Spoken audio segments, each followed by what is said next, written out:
During this week, week 2 of INEG 5443,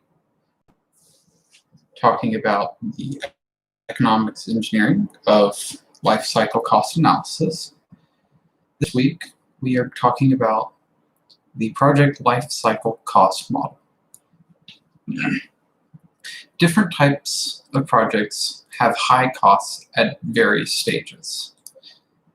In the conceptual and design phases, defense systems, typically things such as tanks or submarines or other large defense vessels, cost a large amount of money in that stage. In the stage of advanced development and detailed design phases, any new technology that hasn't been fully developed before, that is just recently emerging, will tend to have very high costs in that category.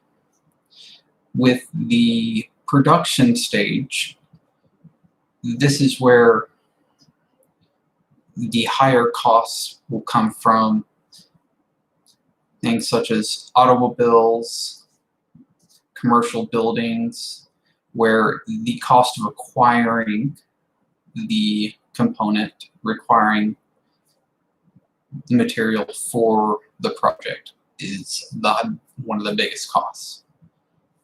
In operating and maintaining the system, typically the higher cost projects are going to be either major defense systems or even the commercial buildings, and quite possibly even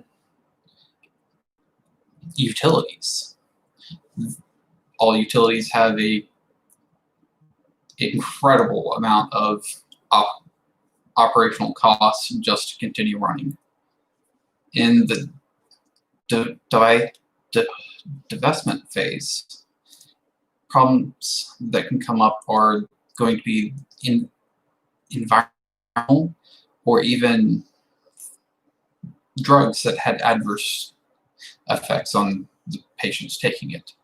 So projects such that include either asbestos or nuclear waste or medication will tend to have a high cost during the divestment phase.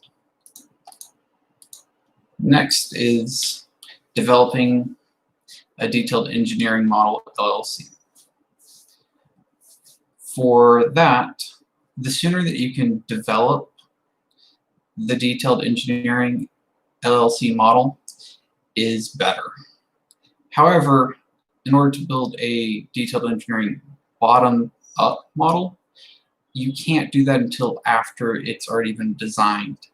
At that point, about 70 to 75% of all the major decisions have been made, and most of the costs are already committed. But the purpose of it is to get a realistic understanding of what will be the total cost of ownership for this. Not counting just the capital money in buying it and developing it and getting it into deployment, into production, but also the continuous O&M costs of actually operating it and then of retiring it at the end of its life cycle. That is the basics of what we've been learning in week 2 for the project lifecycle cost and the project lifecycle cost model.